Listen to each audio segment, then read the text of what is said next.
Je voudrais, quand André parle de couple, bon, je crois que l'ambassadeur a répondu. Euh, Est-ce que les Maliens étaient en couple avec les terroristes? Est-ce qu'ils ont envie de se retrouver avec les terroristes? Je crois que ce n'est pas la question. La question qui se pose, au-delà de tout ce qu'on peut dire, je remercie l'ambassadeur pour l'éclairage, parce que à Bamako, malheureusement, ces putschistes-là essaient de jouer sur l'émotion d'un certain nombre de personnes pour faire croire qu'elles ont un combat à mener contre la France.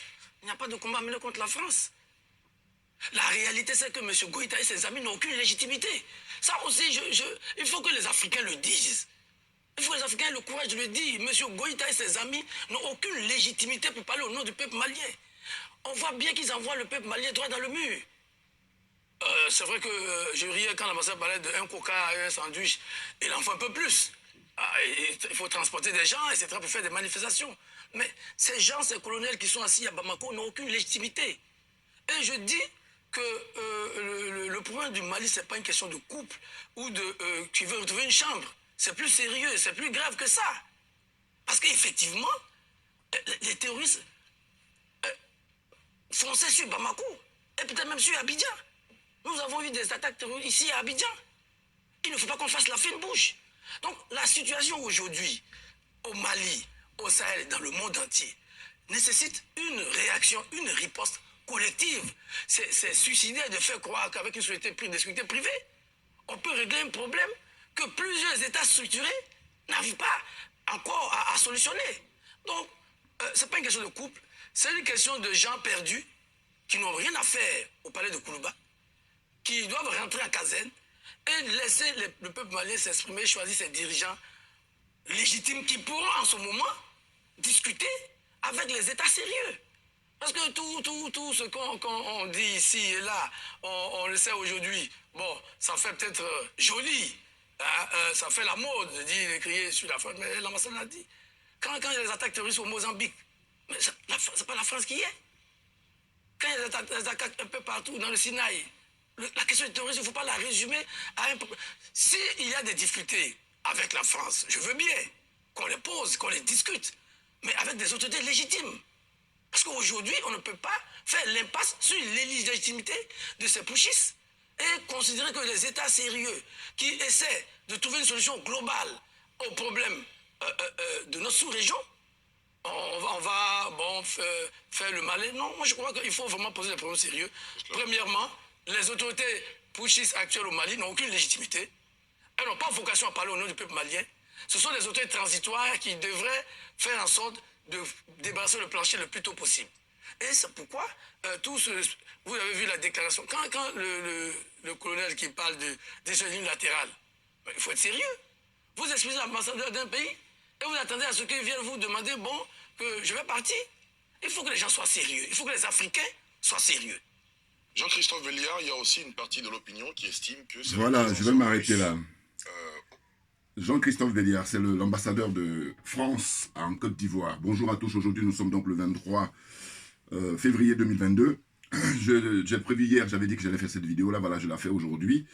Je me surnomme Djubian, c'est comme ça que je me prénomme sur... enfin, je me surnomme sur Internet, sur les réseaux sociaux. Et je me définis comme étant panafricain et accessoirement seulement spécialiste de la France.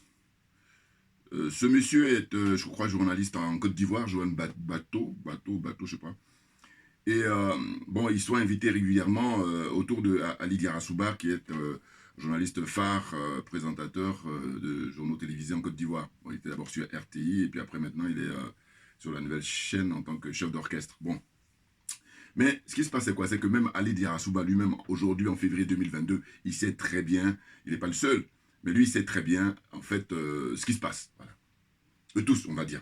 Mais il y en a qui savent un peu plus. Et donc, vous savez, quand je parle de ce panneau-là, où je dis, c'est la zone CFA, la zone des aliénés, la zone des complexés, la zone des corrompus, et bien quand je vois ce monsieur qui s'exprime là, je me dis, mais lui, c'est la preuve concrète. Oui. Parce que là, c'est de la théorie. Là. Maintenant, dans la pratique, c'est lui, quand il s'exprime. Sur le plateau, donc, vous avez l'ambassadeur de France, il est juste à côté de l'ambassadeur de France, et puis vous avez les autres, comment dire, intervenants qui sont en face. Hein. journaliste, universitaire et tout ça, sociologue. Et puis Ali Diarra-Souba. Donc je crois qu'au total, ça fait combien? Ça fait 3, 2, 5, ça fait 6. Voilà, ils sont 6 là au total. C'est-à-dire 5 plus l'animateur principal Ali Diarra-Souba. Au fond, Joël Bateau, là, la première fois que je l'ai vu, il y a maintenant 3 ans ou 4 ans, je ne sais plus, quand je l'observais avec son chapeau, là, je dis, mais lui, en fait, il me fait penser à un ivrogne. Je vous jure, enfin, je ne vais pas jurer, non. Ce que je veux dire, c'est que, moi, il y a des gens comme ça, je les observe, je peux me tromper, mais là, en tout cas, ce qui se passe, c'est que lui, c'est pas la première fois que je l'ai vu, quand je l'écoute parler comme ça, je l'observe, j'ai dit, mais lui, ça doit être un ivrogne. Je vous parle du fait que je suis venu au pays avant de venir ici, donc voilà, je connais un peu les gens. Il doit être picolé, lui, il doit beaucoup boire. Bon, enfin, bon, bref. Et je ne dis pas ça pour l'excuser, je dis simplement que ce gars-là, il est complexé, ça c'est sûr et certain. Il est aliéné, c'est certain.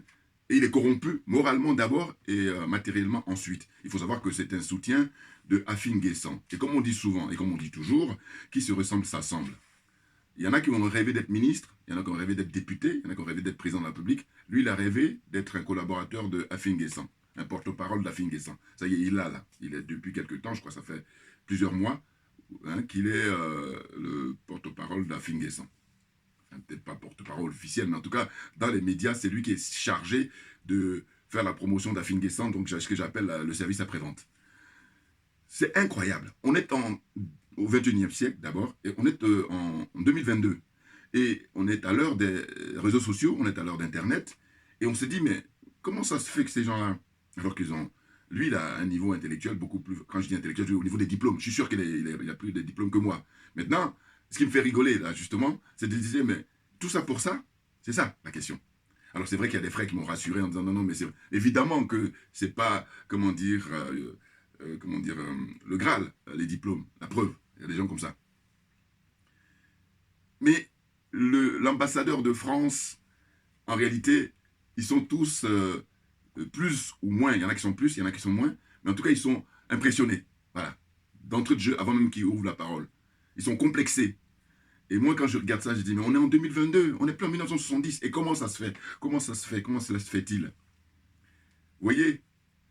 Et donc, ça veut dire quoi? Ça veut dire que cet exercice-là, qui consiste en fait aujourd'hui à inviter l'ambassadeur de France sur les plateaux de télé en Afrique, je dois vous dire que quand j'ai vu celui-là il y a 2-3 jours, j'ai pensé, je crois en 2018 ou 2019, au Burkina Faso, sur une chaîne de télévision. Il y avait des jeunes activistes, des jeunes panafricains, qui étaient 2 ou 3, et ils avaient en face d'eux l'ambassadeur du Burkina Faso de l'époque, là-bas au Burkina, mais ils l'ont laminé. Et ça faisait ma fierté. Et oui, il était tellement mal à l'aise qu'il regardait souvent l'animateur pour lui dire, bon, quand est-ce que tu vas arrêter ce supplice? Voilà. Donc ce qu'il faudrait faire, c'est aujourd'hui, nous sommes en 2022, mais c'est d'inviter les ambassadeurs de France des différents pays, francophones là, cette zone-là, voilà. Et puis, les confronter à la jeune génération.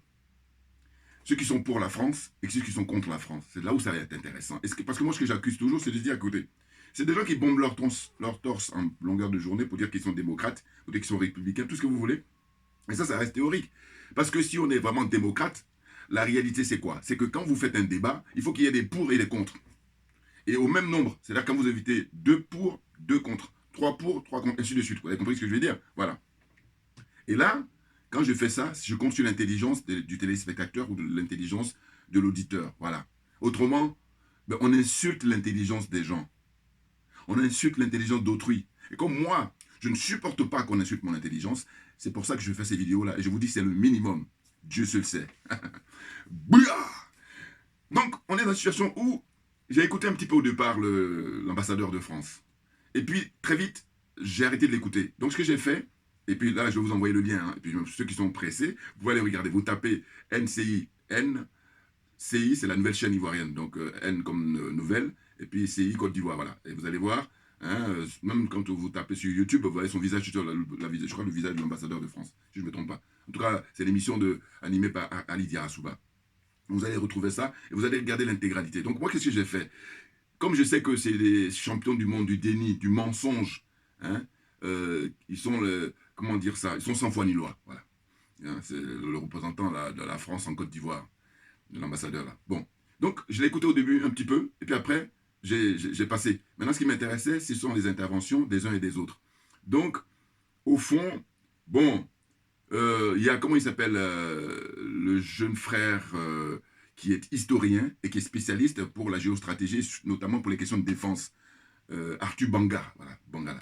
Mais Arthur Banga, on a l'impression que quand il a l'ambassadeur de France en face de lui, c'est Dieu. Enfin bon, ça m'impressionne comme ça.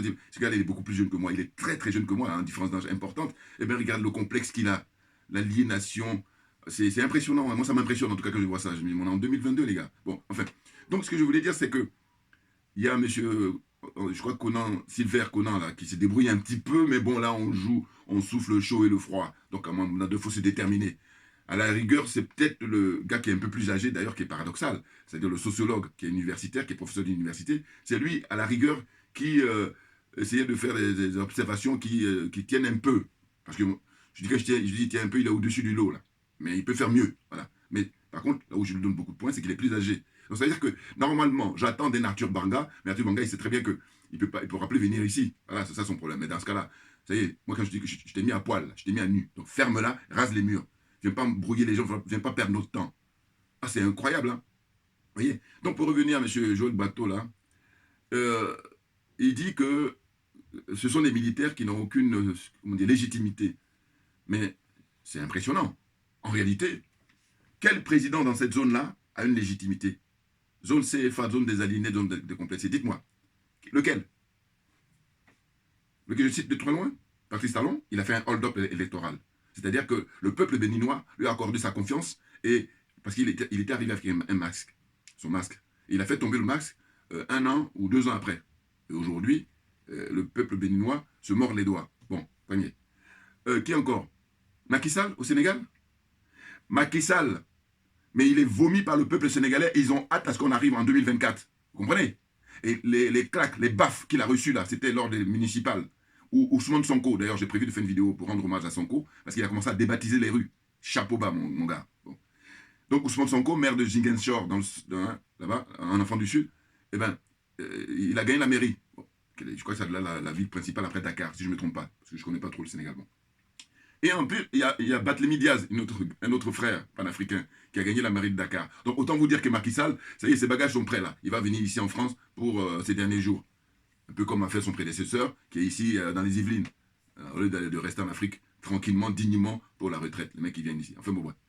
Moi je dis ça par rapport aux moyens dont ils disposent. Hein. Ah oui, ah oui, oui, oui. Avec les moyens que vous avez, vous venez ici. Mais c'est quoi là?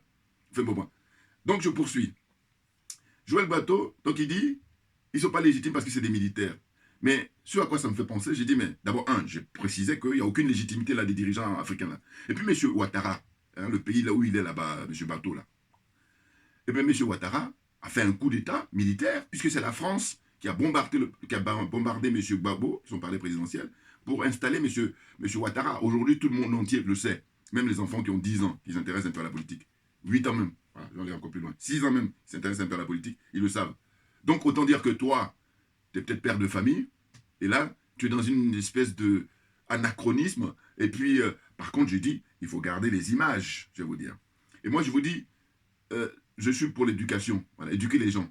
Donc, tous ces gens-là, quand je demande de garder les images, je ne vais rien leur faire de mal, peut-être d'avoir quelque chose. Non, en revanche, je dis, on ne peut pas, parce que moi, je sais que je ne supporte pas, c'est les gens, en fait, ils ont profité autant de Ouattara, ou même si vous voulez autant de Gbagbo, chacun son tour. Donc, je dis, bon, si Ouattara n'est plus là, il faut raser les murs, les gars. Ah oui, et quand je dis raser les murs, c'est pour votre bien, au sens où je dis, ils sont tellement malhonnêtes que, autant de Ouattara, ils ont bombé le torse, et puis quand Ouattara partira, et bien ils vont revenir encore pour jouer. Vous savez, on dit, je tourne ma veste, je retourne ma veste. Voilà. Mais moi, c'est ça que je ne supporte pas. Parce que c'est trop facile. Mais c'est facile. Qui c'est qui ne peut pas faire ça? Voilà, dites-moi. Donc on est d'accord que tout le monde peut faire. Donc à partir du moment que tout le monde peut faire, il n'y a aucune originalité. Non, et puis vous êtes dangereux. Non, parce que le jeu qui consiste là, à parler comme ça, à prendre l'ambassadeur de France comme si c'était Dieu, hein, là, il est sûr que quand il va vouloir venir en vacances ou venir en tournée, enfin, se balader en France ou venir pour des séminaires, des conférences ou tout ce que vous voulez, il est sûr d'avoir son visa. Voilà. Puis c'est une honte encore. Vous vous rendez compte? Tout le service que rend la zone CFA, là, la zone des aliénés, des complexés, des corrompus, pour moi, normalement, hein, c'est le minimum. Il ne devrait pas dû avoir de visa. Minimum. Or, il y a des visas. Vous voyez? Puis des gens ont fait des années d'études. Puis ils n'ont pas la force. Donc j'ai dit, mais ferme-la. Ne perdez pas notre... J'ai pas le temps, Assimi Goïta. C'est ça qui me fatigue avec eux. Ah oui. Puis j'ai dit confrontation, j'ai fait concours d'honnêteté intellectuelle. Dites-moi, tout ce que je dis là dans mes vidéos, hein, de la première minute jusqu'à la dernière, par rapport au sujet que je traite, dites-moi si ce que je dis est faux. Comment ça se fait qu'aujourd'hui, avec Internet, avec les réseaux sociaux, hein, ces gens-là, ils peuvent regarder les émissions qui viennent du Mali, les émissions qui viennent d'Angleterre, de France, du Canada, des États-Unis, que dis-je encore, hein, des autres pays qui existent au monde, pour avoir un autre son de cloche, comme dirait l'autre. Et puis sans parler d'Internet, sans parler d'Afrique Média. Alors l'Afrique Média, ils doivent considérer Afrique Média comme le diable. Ah oui, ah bah oui. Non, parce que Afrique Média, c'est la lumière, évidemment, en matière d'information, en matière de défendre la dignité africaine, défendre les intérêts du peuple africain. Mais eux, par contre, ils sont là pour assurer les services après-vente de la France. Il a fait la Talakou devant le... Il est même gêné par moment, l'ambassadeur de France. Ah, je dois vous dire, pourquoi pas? Parce que c'est ça souvent ce qui se passe. C'est que les Français, les Européens, les Occidentaux en général, puis les Français en particulier, quand ils nous observent dans ces cas de figure, mais au fond, je veux dire, soit ils ont en face d'eux des gens qui les mettent mal à l'aise, ou soit ils ont des gens comme Joël Bateau, ou comment il s'appelle, le jeune historien là. Eh bien, ils sont tranquilles, parce qu'on fait le boulot pour eux. Et puis ça, c'est naturel, je veux dire, même moi-même, tu arrives dans une situation, et puis ce que tu dois faire, quelqu'un fait ça pour toi, bon, très souvent, parce que c'est pas 100%, mais en tout cas, si on fait des statistiques, on va voir que 98-99% des gens...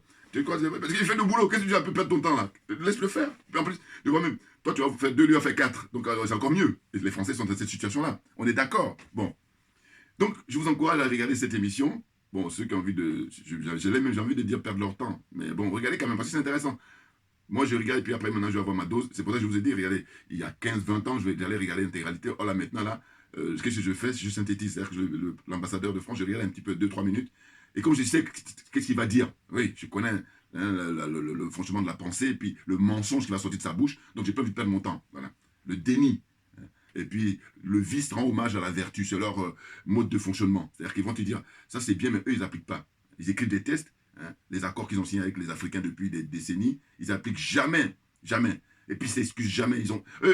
Dites-moi, à quel moment la France, dans les rapports qu'elle entretient avec l'Afrique noire, elle s'est excusée? À quel moment? Déjà là, ils se débattent avec les Algériens, qui eux ont une grande fierté hein, dans le monde Maghreb, dans le Maghreb. Hein. Je vous dis, moi, les Algériens, je parle des dirigeants hein, que j'aime, c'est leur dignité. Voilà, ils sont dignes. Maintenant, bon, avec les rapports avec le Mali, là, ils essaient de jouer un peu, j'ai un pied avec le Mali, et puis j'ai un pied... Non, ça, c'est ce que j'aime pas. Choisis, tu peux être les Français, c'est ton choix, mais où tu es avec les Maliens à 100%, un peu comme le font les Russes. Mais sinon, le jeu qui consiste à jouer, à faire le malin, là... Je veux dire, mon point de vue personnel, je pense que le problème de l'Algérie vis-à-vis de Mali, là, c'est que, bon, ils défendent les Maliens, mais par contre, au fond d'eux-mêmes, ça doit les emmerder que le Mali, parce que le Mali est très, très riche, hein. Ah oui. Bon, je me dis, il faut qu'un jour je fasse des vidéos là sur... comme ça, vous pouvez le regarder sur Internet, vous tapez pays par pays, les richesses là aujourd'hui. On le sait, mais depuis fort longtemps en plus. Et c'est même pour ça que les Français ne veulent pas partir. Mais ils vont partir, coûte que coûte. Voilà. Parce que on les a pris la main dans le sac, on n'a plus perdre de temps. Et tout le peuple est derrière Assimi Goïta, le président Assimi Goïta, son excellence Assimi Goïta, et le premier ministre Choguel Maïga, qui a été interrogé hier avec Alain Foucault, l'autre clown là, de RFI. Bon, mais il a un franc-parler, le Premier ministre. Et comme ils ont fait des montages, donc, mais sinon, c'est comme ça que je dis, mais putain, qui nous balance ça en brut, ah, ça va être hyper intéressant. Ah oui, parce que là, on va bien se marrer. Parce qu'il a laminé. Donc, quand ils font des montages, donc après, vous voyez, ils enlèvent des parties, et du coup, ça devient un peu comme si vous voulez faire une sauce, et puis il n'y a pas de piment, il n'y a pas... Vous comprenez ce que je veux dire, hein? Les condiments, là, qui font qu'on dit, ah, qu'est-ce qu'elle est bonne. Voilà. Alors là, quand on enlève tout ça, bon, ça devient fade. Donc ça, c'est fade. Mais même que ça soit fade, ce qu'il dit, c'est tranchant. Voilà. Il va droit au but. Il va à l'essentiel. Il dénonce toute l'escroquerie morale et l'escroquerie matérielle de la France, les rapports qu'elle entretient avec les pays africains, notamment le Mali. Pour ne même pas dire en particulier le Mali. Bon, enfin, bon, bref. Donc, pour revenir, c'est de dire quoi? C'est de dire que, vous savez, toujours pareil, hein, quand je fais mes vidéos, là, je donne mon sentiment, je donne mon humeur, je donne mon point de vue. Là, ce que ça m'inspire, c'est que je dis, mais, au fond, la France, à travers l'histoire, dans les combats qu'elle mène avec les autres, eh bien, elle a toujours utilisé, alors, elle a ce don-là, mais sauf que maintenant, là, on a compris, voilà, parce qu'il fut un temps où on n'avait pas compris, donc on était complètement, c'est pour ça que je vous ai dit, moi, je les ai qualifiés il y a 20 ans facilement, hein. Là, en 2022, 15 ans minimum, mais en tout cas, je les qualifie, je dis, ce sont des magiciens. Et je dis, mais quand j'étais petit, un magicien, voilà, parce que je ne vois que du feu, donc ça m'amuse. Mais quand je deviens adulte et puis je vois, je dis, bon, j'ai pas le temps à perdre. Voilà. Même ma femme me dit des fois, t'es pas drôle. Je dis, mais oui, mais bon, j'ai pas le temps à perdre. Bon, mais cela dit, il faut ça pour amuser les enfants. Tout ça pour dire qu'une fois qu'on a compris, parce qu'on a compris les tours de la France, bon, mais c'est terminé. Et puis surtout, c'est une question d'enjeu. Ah ben oui, parce que si l'enjeu n'est pas considérable, bon, on peut encore, j'allais dire, accepter. Mais il se trouve qu'il y a des conséquences énormes, hein, notamment les gens qui meurent, les gens qui n'ont pas à manger, les gens qui n'ont pas à se soigner, les gens qui n'ont pas à s'éduquer. Plein là, même qui ont des diplômes, mais par contre, tout ça c'est à revoir. Ah oui, je vous dis, d'ailleurs, je souhaite qu'on garde mes vidéos, parce que je veux dire, moi je suis un adepte de la vérité et de la transparence. Donc, je dis même, il n'y a pas que moi, mes vidéos, les vidéos de tout le monde. Parce que on va faire concours. Maintenant, on va sortir et puis on va décortiquer pour chacun. C'est pour dire quoi? C'est pour dire qu'au fond, à un moment donné, moi je milite pour l'intérêt général. Voilà. Et si tu sais que tu n'es pas animé de ça, va faire autre chose. Pour gagner du temps. Parce que ce qui est fatigant, c'est qu'il y a des gens, c'est pas leur truc, mais ils veulent rester quand même. Et du coup, ils perdent le temps de tout le monde. Moi, c'est ça. Moi, je sais que je ne suis pas fait pour le privé. Donc, si je suis dans le privé, eh ben, je ne fais pas le malin. Parce que je sais que c'est pas. Mais par contre, si je suis dans le public, je fais le malin. Pourquoi? Parce que je dis, mais c'est un mois. Et puis, on n'est pas. Enfin, je ne dirais pas qu'on n'est pas nombreux. Si, on est nombreux. Mais je veux dire que le problème dans la société, c'est qu'il y a des gens qui ne sont pas à leur place. Voilà. Et moi, je dis, il faut mettre les gens à leur place. Et là, il faut être honnête. Il ne faut pas être jaloux. Voilà. Tu vois un frère, tu vois un ami, il est bon, tu dis, moi je vais t'encourager par rapport aux moyens dont je dispose. J'ai toujours fonctionné comme ça, et tous ceux qui me connaissent, ils savent très bien. D'ailleurs, vous-même, ceux qui sont honnêtes, ils vont reconnaître. Hein. Vous voyez là, les soutiens que j'apporte à Skemi Seba, à Nathalie Yamb, à, comment dire, Guy Marius Sagna, à Ousmane Sonko, au jeune frère là, qui est, comment dire, qui a beaucoup de mérite, hein, Moussé Weni, là, je te dire, en Ouganda, voilà. Le jeune musicien là, qui est député. On n'entend plus trop parler de lui, j'espère qu'il va bien, J'oublie son nom là, mais vous voyez, je l'ai soutenu facilement parce que je dis, mais c'est ça qui m'intéresse, moi. C'est-à-dire que la justice, voilà, la justice, il faut que ça soit juste. Bon. Enfin, bon, bref, je ne suis pas le seul, et Dieu merci. Mais en tout cas, ce qui se passe, c'est que la plupart des gens, on a des gens qui ne sont pas à leur place, et puis ils se cantonnent par fierté, et puis tout le monde est perdant. Alors là, on peut être sûr, même lui-même, parce que je dis que la démarche qui dit qu'on est là pour l'intérêt général, tout le monde est gagnant. Il n'y a que ceux qui sont de mauvaise foi, et puis ceux qui sont ingrats, qui ne vont pas reconnaître. Mais autrement, si on n'a pas l'ingratitude, et si on n'a pas la mauvaise foi, ben, c'est évident, voilà. Donc, moi, je suis emmené à dire ça parce qu'on voit qu'il y en a que ça ne percute pas. Bon. Donc, je disais, la France, ce qui se passe, c'est quoi? C'est que, vous regardez bien à travers son histoire, eh bien, elle a commis l'esclavage, hein, champion du monde, hein, comme l'Angleterre. Bon. Et puis ensuite, le colonialisme, et le néocolonialisme qui porte un autre nom qui est la France-Afrique. Ça, c'est le néocolonialisme à fond la caisse. Bon. Mais, sur ce plateau-là, tous ceux qui vont parler pour défendre le pouvoir de M. Ouattara, défendre la France, et donc l'ambassadeur, il est conforté. Je dis même des fois, il est gêné. Pourquoi? Parce qu'ils en font trop. C'est-à-dire que lui, ici, il lui donne juste un, il va dire, bon, c'est bon. Mais eux, ils donnent deux, ils donnent trois, ils donnent quatre. Et donc, du coup, moi, je regarde le visage du mec, du monsieur, je regarde, et puis je vois bien. Vous savez, il y a des trucs comme ça, qu'on appelle de l'inconscient. Voilà. Tu peux pas tout masquer, c'est pas possible. Vous voyez, parce que ton cerveau, eh ben, il fait ressortir les mimiques du visage. Tu vois, si le mec il est détendu, ou s'il est tendu, ou si voilà, il est à l'aise. Il y a tout ça qui transparaît. Vous comprenez? Donc, c'est intéressant d'observer. Bon, donc, ce qui se passe, c'est quoi? C'est qu'au fond, ce que je pense, là, par rapport à ce que fait Joël Bateau, là, je dis, mais la France, c'est ce qu'elle a toujours fait, et lui, il est en plein dedans. C'est-à-dire qu'il est en train de lui rendre service, parce que quand elle est confrontée à des situations, jamais la France a pris ses propres armes pour se défendre, parce qu'elle est dans le mensonge, elle est dans le déni. Elle-même, il y a des images, même des fois qui défilent sur Internet, où on voit, il y a une photo comme ça. Je crois que vous l'avez déjà vu, moi j'ai vu ça il y a quelques années déjà. On a même le remontre encore à nouveau. Il y a des militaires là, il y a chose là, un militaire blanc qui se cache derrière un militaire noir. Je ne sais pas si c'est des policiers ou... Mais en tout cas, et puis on voit, il est en train de tirer, et l'autre, il est planqué derrière le noir, qui est militaire comme lui, ou policier, je ne sais pas. Mais c'est une image qui est drôle. Mais pour dire quoi? Pour dire qu'en fait, ça montre leur trouille, c'est des trouillards. Vous voyez? Et c'est même pour ça qu'ils sont très militaristes. Ils sont très, comment dire, va-t-en-guerre. Ah oui, non, parce que les gens qui sont des vrais, authentiques, qui sont courageux, la guerre, c'est vraiment quand on n'a pas le choix. Et vous allez observer que tous les grands chefs militaires, ou même les militaires même qui sont aguerris, Assimi Goïta, là, s'il veut parler de guerre, mais c'est vraiment, on n'a plus le choix. Mais sinon, on va d'abord discuter, on va d'abord échanger. Vous voyez? Mais ce sont les trouillards, là, qui ne vont même pas aller faire un mois. Quand on leur dit, va faire ton service militaire, et voilà, ils vont chercher à faire des arrangements pour dire oui, je suis malade, madame. Enfin, vous voyez ce que je veux dire? Voilà, c'est comme ça. Mais c'est la nature humaine. Voilà. Et là encore, pareil, quand je dis ça, c'est mon bon sens. Bon. Donc, tout ça pour dire quoi? Pour dire qu'aujourd'hui, en 2022, sur ce plateau-là, ces gens-là, qui, au lieu de dire, ils ne peuvent pas dire les quatre vérités parce que c'est la télévision de Mme Ouattara. Vous voyez? Bon, mais dans ce cas-là, je dis, on a les images, et que, quand le temps de Ouattara sera passé, il ne faut plus venir la ramener Joël Bateau. Voilà. mets-toi dans ton privé là-bas, va travailler dans le privé. Voilà, c'est ça que je dis pour ces gens-là. Voilà. Mais oui, parce que non, c'est pas possible de dire que voilà, autant de Ouattara, je suis venu pour dire oui, c'est Ouattara qui a raison, c'est rien. Hein. Et puis quand lui sera passé, et je reviens encore dire, le gars qui sera au pouvoir, c'est non, mais c'est trop facile. Donc tous ces gens-là, il faut les détecter. Et puis leur dire, écoutez, allez-y faire autre chose. Parce que, en fait, l'intelligence, la nature a distribué à tout le monde. Donc il y a des gens qui vont prendre. C'est le tour de ton voisin, de ton cours. Hein, voilà, chacun a son tour. C'est ce que moi j'ai dit. Chacun a son tour. Hein, il va venir maintenant pour essayer de faire le boulot. Même peut-être mieux que toi. Parce que là, tu as fait de la taracou, tu as été dans le mensonge. Et je dis, circonstances aggravantes compte tenu du fait que nous sommes à l'heure d'Internet et des réseaux sociaux. Parce qu'il y a 20, 30 ans, il n'y avait pas ça. Donc on pouvait excuser les gens. Pour dire non, mais j'ai pas été au courant. Non. Mais aujourd'hui, tu ne peux pas dire ça. C'est simplement que tu refuses, qui est différent. Ah oui, tu refuses l'information. Parce que sinon, tu peux aller la chercher. Hein.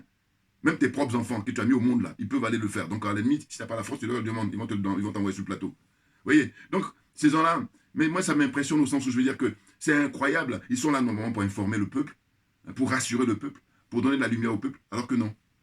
Lui, il se permet, mais en même temps, tu sais, l'exercice c'est difficile. Pour moi, j'ai dit, mais c'est normal, c'est tout à fait normal. D'ailleurs, beaucoup de gens qui nous regardent ils vont dire, mais oui, mais évidemment, mais bon, il faut en discuter pour mettre la lumière justement sur leur attitude. Voilà. Maintenant, comme le temps avance, je vais en venir à l'essentiel. Parce que tout ça, c'était du blabla, à vrai dire. L'essentiel, c'est quoi? C'est de dire que nous sommes en Côte d'Ivoire, nous sommes dans le pays d'Houphouët-Boigny, qui est le premier conseiller de De Gaulle en matière de la France-Afrique, en matière de néocolonialisme. Il a conseillé pour déstabiliser de son vivant tous les pays africains. Et je vous rappelle, j'ai déjà fait dans mes vidéos passées, mais comme ma vidéo à l'époque avait été supprimée par YouTube, voilà, en fait, mon compte a été fermé, donc je suis dans mon nouveau compte là, eh bien, sachez que, il y en a qui le savent déjà, que Houphouët-Boigny, à l'époque, comme j'ai toujours rappelé, il y a deux écoles. Lui, il était dans l'école de Monrovia, hein, lui et Senghor. Et puis, nous, nos pères, hein, les panafricains, c'est-à-dire les Kwame Nkrumah, les Patrice Lumumba, les Modibo Keïta, hein, vous voyez, eux, ils étaient à l'école de Casablanca, c'est-à-dire au Maroc. Vous comprenez? Eh bien, Houphouët-Boigny, quand les Kwame Nkrumah parlaient du panafricanisme, c'est-à-dire que je veux dire que Africa Unite, hein, pour faire un clin d'œil aussi à Robert Nesta Marley, Bob Marley, hein, Africa Unite, il a fait des chansons comme ça où il rend hommage à l'Afrique. Bon. Eh bien, Houphouët-Boigny lui dit non. Moi, je trouve que vous allez trop vite. Hein, et je préfère faire confiance aux Blancs. Et donc, comme je suis pas bête, je suis intelligent, eh ben, je crois que vous préconisez les États-Unis d'Afrique. Moi, j'ai dit, on va la faire chez moi. C'est-à-dire que la Côte d'Ivoire, c'est là les États-Unis d'Afrique. C'est ça.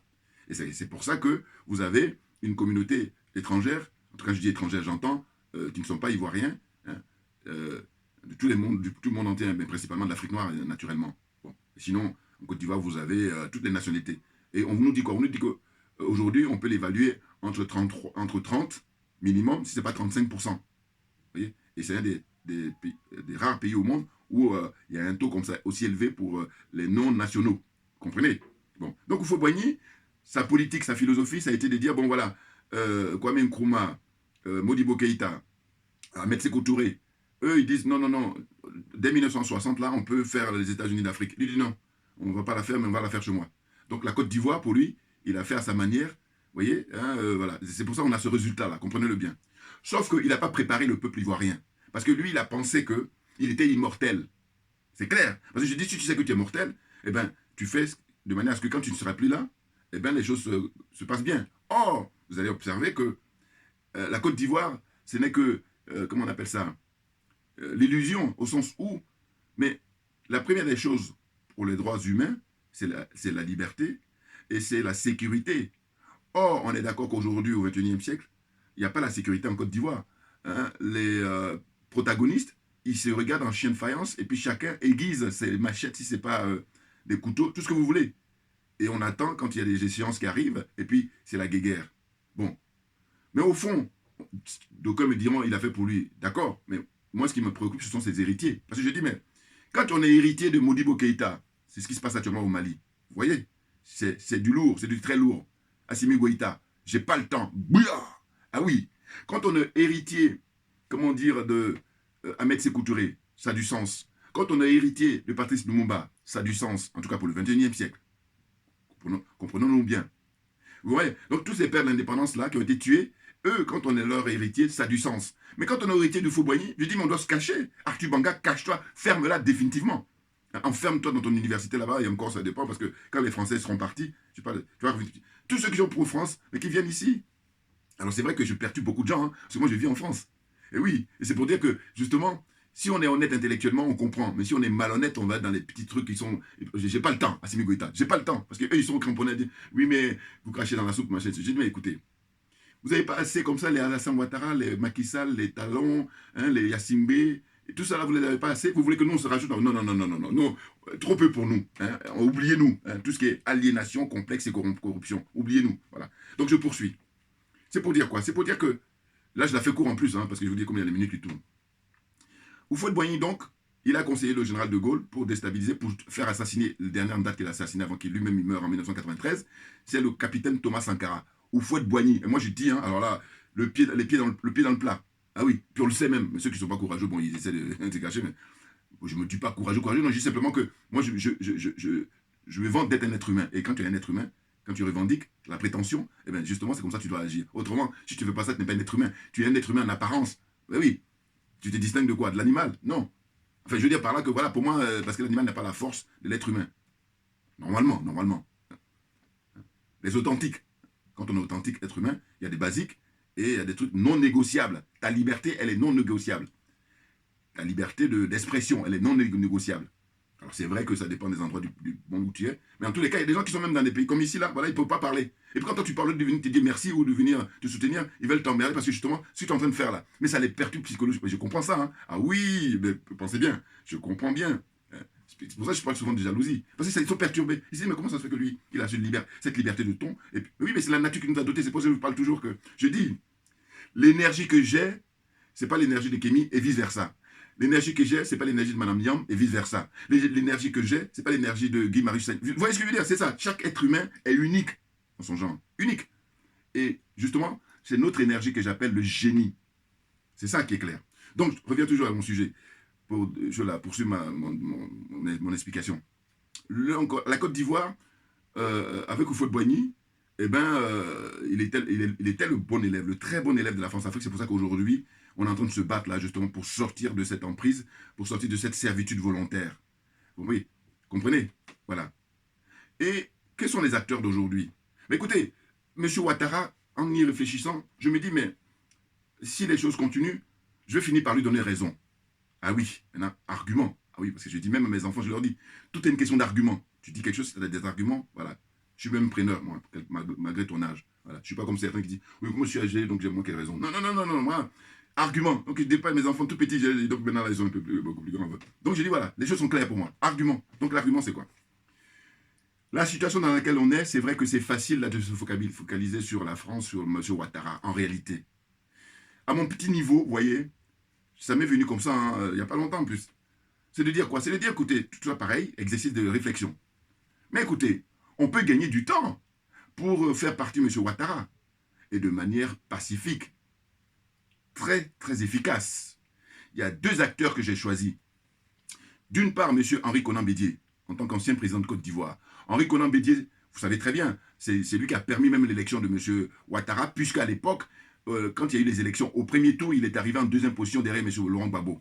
Alors on me dira c'est de l'histoire. Oui, mais le problème c'est quoi? C'est que si on n'arrive pas à évacuer tout ce qui est comme c'est ce que je dis souvent comme expression, je dis on va mettre les cartes sur table. Voilà, c'est la meilleure façon pour qu'on traite tout en détail, on décortique tout, et puis après on va pouvoir avancer. Vous comprenez? Donc, M. Henri Konan Bédié, sachez que c'est le fils, comment dire, naturel en droit. Quand on dit naturel, c'est-à-dire qu'il est né hors mariage. Voilà. Parce que le fils légitime, c'est celui qui est né dans le mariage. On est d'accord. Donc, Houphouët-Boigny a eu Konan Bédié à l'époque, hein, quand il était jeune, à Dimokro. Dimokro, il avait son ami. Moi, j'ai été à l'école là-bas. Donc, c'est pour ça que cette histoire-là me parle. Voilà. Quand j'ai lu, hein, parce que je suis beaucoup plus jeune, donc quand ça s'est passé à l'époque. Donc, voilà, vous êtes d'accord. Vous comprenez ce que je veux dire. Donc, Houphouët-Boigny, il a eu il a fait enfant avec la bonne de Ambroise Samba. Ambroise Samba, c'est son ami qui était député maire de Dimokro. Voilà. Et c'est cet enfant-là qu'on a Bédié. Ouais. Moi, comme j'étais au collège là-bas, donc quand j'ai lu après, j'ai dit, mais putain, mais ça me parlait trop. Je vous dis même que je me souviens à l'époque, quand j'étais au collège là-bas, Konan Bédié est venu battre la campagne d'Amon Léon, qui est son copain d'enfance. Voilà, ils ont grandi ensemble. Voilà. C'est de la même génération. Je ne sais même pas s'il est encore vivant à Amon Léon. Vous dites, je me souviens de tout ça. C'est là où c'est intéressant, pour raconter l'histoire vivante, l'histoire réelle, et non pas, j'ai entendu dire, non, je vous parle, parce qu'au collège, il est venu avec sa grosse Mercedes pour soutenir, parce qu'il y avait une campagne électorale. Bon. Bref, pour dire quoi, pour dire que je vais la faire court. Il a été donc, Konan Bédié, d'abord conseiller d'ambassade, là-bas, aux États-Unis, voilà. Il était conseiller d'ambassade, après il est devenu ambassadeur de la Côte d'Ivoire. Après, maintenant, Oufoué a tout fait, hein. Il a toujours dit aux Ivoiriens qu'il n'a pas d'enfant qui fait la politique. Oui, ses enfants, j'allais dire, qu'il a eu comme ça, qu'il a fait montrer à la Côte d'Ivoire, parce que tout le monde connaît ses enfants. Mais par contre, de son vivant, il n'a jamais dit que Konan Bédié était son enfant, alors que Konan Bédié c'est son enfant. C'est son enfant qu'il a eu hors mariage, son enfant naturel. Voilà. Donc, il a tout fait hein, pour que Bédié soit ce qu'il est après, devenir ministre, devenir matatois. Parce que tous les amis qu'il avait en France, ils ont encadré Bédié, et Bédié a même été formé ici à Poitiers, paraît-il, une licence de droit, je crois, si je ne me trompe pas. Bon, je poursuis. Donc après, il est nommé ministre des Finances, et moi j'étais beaucoup plus jeune à l'époque. Et il a fêté ses milliards. Souvenez-vous, ceux qui ont mon âge ou ceux qui sont un peu plus âgés. Hein, il a fêté ses milliards, voilà, rien que ça, à l'époque. Ah oui, l'argent coulait à flot, et puis il se faisait plaisir, voilà. Bon, ça, j'explique un peu le parcours de Konan Bédié. Puis je raccourcis aussi. Après, il est devenu, donc, président de l'Assemblée nationale, hein, où il faut modifier la Constitution, parce qu'à l'époque, c'était Yassé Philippe, qui était le président de l'Assemblée nationale. Et Oufoué, vieillissant, a peur, parce que la Constitution ivoirienne est calquée sur la Constitution, enfin, plus ou moins, parce que la Constitution française, c'est plutôt, je crois, le président du Sénat. Mais eux, c'est le président de l'Assemblée nationale, puisqu'il n'y a pas de Sénat à l'époque. Comment ça s'appelle? Ouattara a créé le Sénat, qui est budget fort, qui bouffe l'argent gratuitement. Là-bas, il a mis ses amis, et puis ils se font plaisir. Tout ça, c'est des trucs qui doivent partir. Et c'est pour ça que je dis, la seule personne que je vois qui peut faire ça en Côte d'Ivoire, c'est M. Mamadou Koulibaly. Bon, dites-moi s'il y a mieux. Bon, donc, Konan Bédié, voilà, président de l'Assemblée nationale, quand Oufoué meurt, voilà, il succède. Bon, je vous la fais rapide, hein, parce que vous avez appris le coup d'État après. Et c'est pour ça qu'il est frustré, Konan Bédié, parce qu'il n'a pas pu aller au bout de ses mandats. Bon, je la fais court. Maintenant, un autre acteur, c'est M. Laurent Gbagbo, opposant historique, qui est le père de la démocratie en Côte d'Ivoire. Moi, je dis toujours que j'aime appeler un chat, j'aime rendre à M. Gbagbo ce qui lui appartient. Voilà. Parce que comme je fais concours d'honnêteté, c'est ça. Il faut fonctionner comme ça. Et puis, comme on dit qu'il s'y ressemble, ça ressemble, au sens où je veux dire que il y a des gens, évidemment, qui sont contre moi. C'est naturel. Même Jésus, on a dit, paraît-il que Jésus n'a pas fait l'unanimité. Donc, c'est pas moi, ma petite mesure, non. Mais par contre, j'ai dit, montre ce que tu as comme argument sur la table. Moi, je montre pour moi, et puis on laisse l'appréciation aux autres. Voilà. C'est comme ça que je vois des choses, moi. Voilà. Je laisse toujours juge, arbitre les autres. C'est même beaucoup plus intéressant, parce que c'est plus objectif. Donc, ce que je dis, c'est que M. Laurent Gbagbo, voilà, opposant, qui s'est confronté à Houphouët-Boigny, et qui, à l'époque, disait pas qu'Houphouët-Boigny était vieux. Il ne remettait pas en cause l'âge de Houphouët-Boigny. Je dis ça pour les gens comme le maire de Tia-Salé, là, qui fait la proposition de loi pour dire que, voilà, on va éliminer Gbagbo. Il ne le dit pas comme ça, mais en fait, c'est Gbagbo qui est visé. C'est clair. Hein. Puisque M. Gbagbo est né en 1945, et M. Henri Konan Bédié est né en 1934. Donc, ils ont combien? Ils ont facilement 1945 et ils ont 9 ans d'écart, voilà, 9 ans. Hein? 1945, 1934. Ça veut dire qu'aujourd'hui, M. Konan Bédié, il a facilement, 87 et bientôt 88 ans au mois de mai. Est-ce qu'il est né au mois de mai? On a mis sur les papiers, hein, bon. Et puis quant à M. Gbagbo, lui, je ne sais plus s'il est né au mois de décembre. Dans tous les cas, là, il a 76 ans, puisqu'il est de 45. Hein, c'est ça, hein? 45. 1945, on est en 2000, voilà, donc il a 76, 77 ans, enfin, je vais calculer son voiture très, très bon, 77 ans, voilà, 77 ans, excusez-moi, le calcul, je suis moins à l'aise. Bon, vous avez compris, de toute façon, quand j'ai donné l'année de naissance, après tu fais le calcul facilement. Et donc, pour dire quoi? Pour dire que ces deux personnalités peuvent sauver l'Afrique en général, et la Côte d'Ivoire en particulier, pour faire partie de la France, pour faire partie de M. Ouattara. Mais qu'est-ce qu'ils ont à faire? Compte tenu de leur âge, compte tenu de leur vécu, bon, qu'est-ce qu'il leur reste encore? Mais il leur reste à sauver le peuple ivoirien, à sauver le peuple africain. Et pour cela, je dis à mon petit niveau, je dis, ils doivent organiser avec diligence, ça veut dire dans la rapidité, le meilleur délai, eh bien, une conférence de presse, où ils convoquent la presse internationale, même les médias français, tout le monde est convoqué. Et ils vont venir, hein, parce que, compte tenu de leur notoriété, compte tenu de leur passé, compte tenu de voilà, leur rang, c'est un ancien président de la République. Et puis M. Gbagbo, lui, est rentré dans l'histoire puisqu'il a été victime de la France-Afrique, victime du colonialisme, victime de l'impérialisme. hein, il a payé 10 ans de sa vie. 10 ans, ce n'est pas 10 minutes, ce n'est pas 10 jours, on est d'accord. Maintenant, ce que je lui reproche là, j'ai dit, écoutez, vous convoquez là maintenant, et je dis ces conseillers là, et parce que je dis souvent ce que je le reproche, c'est il s'entoure mal. Ce qui n'est pas le cas de M. Ouattara. M. Gbagbo s'entoure mal. Et je dis que, quand je dis ça, il y a quelqu'un comme Charles Onana. Hein. Vous regardez, il a fait un bouquin, un gros bouquin sur le hold-up, la France en enlevant Gbagbo. Bon, donc voilà. Et puis il a aussi, surtout, j'ai regardé une interview de lui, où il a expliqué très clairement qu'est-ce qui a fait que Gbagbo a été enlevé. Enfin, en tout cas, les défauts, les reproches qu'il a apportés. Surtout à l'entourage de Gbagbo, ses conseillers. Voilà. J'ai beaucoup aimé cette interview-là. Même si lui, je le critique sur... je ne suis pas d'accord avec Charles Onana, c'est sur le Rwanda. Je ne suis pas d'accord avec lui. Je dis que pour moi, Charles Onana, il y a un deal entre lui et la France. Ils lui ont filé des documents, et puis c'est ce qui permet de tartiner les différents sujets. Voilà. Et là, qui me disent le contraire. Eh oui, concours d'honnêteté. Ma religion, c'est la vérité et la justice. Fait jouer les minds. Bon, bref. Donc, ce que je veux dire, c'est quoi? Il convoque cette conférence de presse qui sera la plus brève qu'ils aient jamais faite, tous les deux. Même qui sera même peut-être un des records aussi. Parce que ce ne sera pas le seul, il y en a d'autres qui ont déjà fait. Mais je veux dire que justement, cet exercice est très intéressant parce que c'est pacifique. Et puis, tout le monde va être gagnant. On va libérer l'Afrique, on va libérer la Côte d'Ivoire. Quand les médias internationaux et puis les médias locaux, hein, les médias de Côte d'Ivoire, tout le monde est là, eux, ils sont tous les deux. Soit ils organisent ça, soit au domicile de M. Ouattara et de M. Gbagbo. Il allait dire M. Ouattara, non. Je parle de Gbagbo, M. Gbagbo et puis M. Konan Bédié. Soit ils organisent ça dans leur domicile hein, respectif, soit chez M. Bédié, soit chez M. Gbagbo, ou alors s'ils veulent au QG de leur parti politique. Voilà, ils ont le choix. Hein, c'est à loisir. Maintenant, quand tout le monde est là, ils disent, voilà, nous vous avons convoqué tout simplement pour vous dire que nous en avons ras-le-bol, nous en avons marre, s'il peut parler en bon français, parce que moi c'est vrai que je suis un peu... Voilà. Eh bien, hein, nous ne voulons plus, voilà c'est un bon français là, hein, nous ne voulons plus de l'impérialisme, nous ne voulons plus du colonialisme, et nous ne voulons plus de la France-Afrique. Messieurs, dames, la conférence de presse est terminée. Vous pouvez rentrer chez vous, ou rentrer dans vos bureaux, faites tout ce que vous voulez, mais c'est fini. Voilà. Laissez-nous dans notre tranquillité, c'est tout. Ils font ça, c'est diffusé en mondiovision. Internet va faire le relais, évidemment. Et bien là, je vous dis, le peuple aura compris le message. Le peuple africain en général, le peuple ivoirien en particulier, aura compris le message. Et la jeunesse africaine, et la jeunesse ivoirienne en particulier, aura compris le message. Et ils vont s'occuper du reste.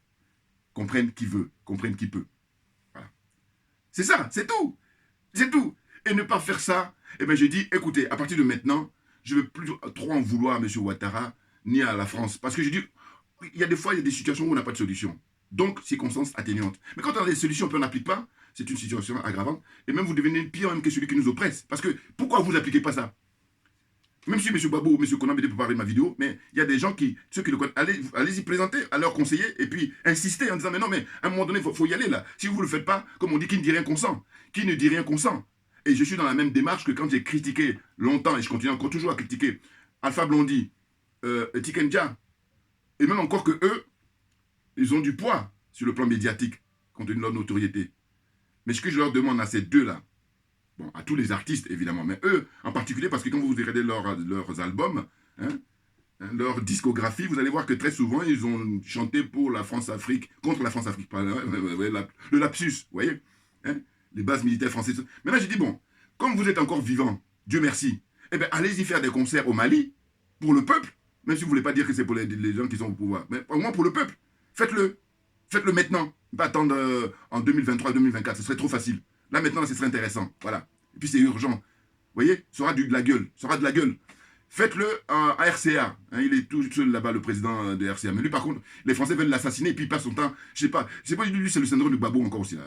Voilà. Ils ont du mal, mais c'est terrible. Hein. Vous voyez, Afrique Média, ils n'en peuvent plus. Dépêche-toi à couper les liens radicalement. Et puis, parce que tu as la preuve qu'ils veulent te tuer. Mais tu fais quoi? Enfin, bon, bref. C'est fatigant. Hein. Alors que c'est des gens pour qui on a beaucoup de respect. Oui, mais on ne comprend pas. On a la solution, les mecs qui traînent. C'est bizarre, c'est très bizarre. Donc, au final, quand les gens qui disent depuis toujours qu'on est les premiers responsables, mais bien évidemment qu'on est les premiers responsables. Moi, ma propre mère, elle me dit ça souvent. Mais les premiers responsables, alors qu'elle pétait à l'école, hein, mais beaucoup de jugeotes et puis beaucoup de lucidité, c'est extraordinaire. Enfin bon, bref. Voilà, pour la préserver, la pauvre. Bon, donc ce que je veux dire, c'est quoi? C'est que, je dis, c'est incroyable, cette situation-là, où on a les solutions, et puis là, on continue. Donc on va arrêter. Et du coup, quand j'ai eu cette idée-là, je pense maintenant à tous les opposants politiques en Afrique en général, et surtout la zone CFA, les aliénés, les complexés, hein, et les corrompus.